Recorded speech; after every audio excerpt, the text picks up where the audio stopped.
बताते हैं कि शायद कोच और कप्तान की बात हो गई थी कि रिटायर कर रहे हैं, लेकिन एंड मोमेंट पे शायद उन्होंने फिर डिसीजन लिया कि मैं रिटायर नहीं कर रहा। दो कुर्सियां लगी बाद में फिर वो एग्जैक्टली हमने उस टाइम पे भी बहुत बात करी थी बीजीटी में कि 2 कुर्सियां लगी थी उस प्रेस कॉन्फ्रेंस के लिए, लास्ट मोमेंट पे एक ही कुर्सी है, और फिर गौतम गंभीर आए और फिर रोहित शर्मा ब्रॉडकास्टर को इंटरव्यू दे रहे हैं। मैं था वहां पे जब सिडनी वाला, जब गौतम गंभीर ने तो थे ही हमारे बेदी जी। नहीं, उन्होंने सवाल काफी पूछे गए थे गंभीर से, जब उन्होंने ऑब्वियसली उन्होंने पूछा कि भाई रोहित का, और उन्होंने बोला कि कोई जरूरत नहीं है कप्तान को आने की, मतलब कोई जरूरी नहीं कप्तान आए, coach is here, it's obviously.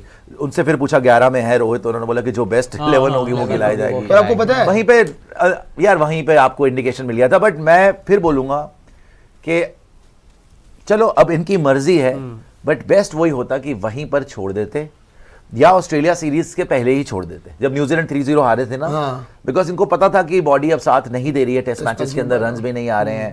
India को इंटरनेशनल ओवरसीज तो रोहित शर्मा वैसे भी टेस्ट मैचेस में कोई ज्यादा बढ़िया रिकॉर्ड नहीं है, तो she could have given it up, but I think वो एंड में किसी ने उनको एडवाइस दी होगी कि आप क्यों छोड़ रहे हो, आप आ जाइए, रुक जाओ। वो है ना, आसपास वाले बड़े गलत एडवाइस देने वाले होते हैं, बट खैर बिल्कुल करेक्ट। पर मेरी ये चीज थी, मैं इनसे सवाल भी पूछा था ये चीज कि बीच में कुछ रिपोर्ट्स आई थी सामने जब बीजीटी खत्म हुई थी ना, तो तब ये था कि ट्रांजिशन फेज के लिए शायद विराट को कप्तानी बनाए, थोड़े टाइम के लिए कप्तान बनाए, और उसके बाद फिर शुभमन गिल या किसी और पे मूव फॉरवर्ड। ये सारे ऑप्शंस पॉसिबल है, ये सारे ऑप्शंस हैं। पहले भी हमने ये बात करी थी कि क्योंकि कुछ लोग इल्जाम लगा रहे थे कि जी विराट शायद कप्तानी चाह रहे हैं, वो चाह नहीं रहे भाई, वो शायद बीसीसीआई चाह रही थी, गौतम गंभीर चाह रहे होंगे कि थोड़े टाइम आप कर लीजिए कप्तानी। ये भी रिपोर्ट्स हैं। इंटरिम अरेंजमेंट ये हो सकता है कि एक सीरीज 2 सीरीज विराट कप्तानी कर लें, बिकॉज WTC साइकिल तो है ही ना यार, आप अफोर्ड थोड़ी कर सकते हो हारना। वहां का 5 test matches, 5 test matches England में कोई मजाक है क्या? वहीं से हो रहा है शुरू। और अगर आप वहां पे शुभमन गिल को बनाते भी हो, भाई बहुत मुश्किल है किसी भी यंग प्लेयर के लिए इंग्लैंड में कप्तानी करना, और विराट तो कर चुका है, जिता भी चुका है। सो इंटरिम अरेंजमेंट हो सकता था, बट देन अगेन बीसीसीआई को ये देखना है कि भाई हम आगे बढ़ जाएं या पीछे जाएं, या 1-2 सीरीज में प्लान करना पड़ेगा आपको। इंटरिम स्टेज में हम किसी को वाइस कैप्टन बनाए, विराट को कप्तान बनाए, फिर बाद में देखेंगे उसको कप्तान बनाए। सो सारे ऑप्शंस हैं, बट जो रिपोर्ट्स आ रही हैं उसके अकॉर्डिंगली ना बुमराह ना विराट को देखा जा रहा है, शुभमन को देखा जा रहा है। सो इंटरेस्टिंग रहेगा, बट हफ्ते बाद पता लग जाएगा। विराट का भी ऑप्शन मुझे बुरा नहीं लगता, बट डिपेंड्स कि विराट को करनी नहीं करनी कप्तानी। बट इस टाइम पे उसको बोला जाएगा तो मना तो नहीं करेगा। नहीं, वो तो ऑब्वियसली मतलब इंडिया के लिए हेल्प तो करेगा, 1-2 सीरीज के लिए कर सकते हो, बट खैर 2 सीरीज के लिए क्योंकि विराट कोहली के भी रन थोड़े से नहीं आ रहे, तो वो भी एक ऑप्शन है कि क्या विराट कोहली इस टाइम पे। यार ये भी तो बात हो रही थी कि विराट कोहली के लिए भी लास्ट चांस दिया जा रहा है, लास्ट ही है उनके लिए। अगर इंग्लैंड में रन नहीं आए तो उनको भी, क्योंकि बीजीटी में उनके भी रन नहीं थे, एक 100 था जो पर्थ में आया था पहले मैच में, तो और न्यूजीलैंड सीरीज में भी 150 था कोहली साहब का।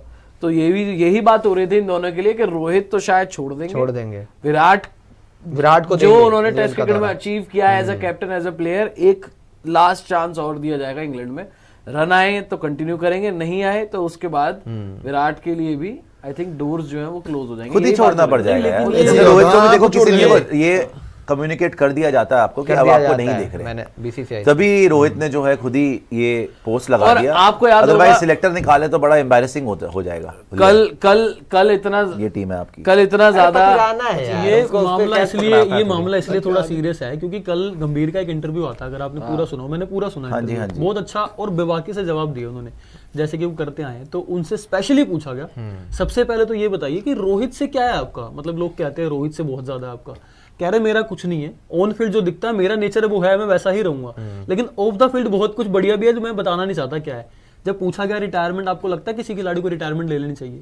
जवाब नहीं दिया, लेकिन बोले, कह रहे अगर कोई खिलाड़ी परफॉर्म कर रहा ना, चाहे वो 40 का हो जाए, चाहे 42 का, 43 का हो जाए, उसको खेलने से कोई नहीं रोक सकता। उनका एक चीज कहना कि भाई परफॉर्मेंस, दैट्स इट। और यही चीज उन्होंने ऑस्ट्रेलिया में बोली थी। उन्होंने बोला मैं कोच हूँ, मेरी जिम्मेदारी है, मैं सबसे फेयर रहूं हर खिलाड़ी के साथ। अब तो हो गई, अगर नहीं कर रहे तो जवाबदेही बनती है। देखो विदाउट रोहित आपने पहले टेस्ट मैच जीता था ऑस्ट्रेलिया के साथ, फिर रोहित आए, थोड़ा सा कॉम्बिनेशन ऊपर नीचे हुआ, फिर आप हारना शुरू हुए। मेलबर्न वाला टेस्ट मैच आपको जीतना चाहिए था, बिल्कुल जीतना। वहां पे रोहित की थोड़ी किस्मत ने साथ नहीं दिया। जायसवाल ने पता नहीं कैसे उसी दिन छोड़नी थी कैच, छोड़ दी थी कि उसने मेरे ख्याल 2 या 3 कैच छूट गई थी, 2-3 कैच, और वहां स्कॉट बोलैंड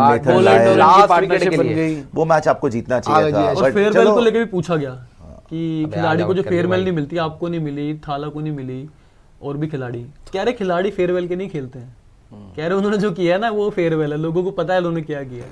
चलिए all the best to Rohit Sharma. Ashwin को तो आज यहाँ फेयरवेल मिल जाएगी। ये क्या तमाशा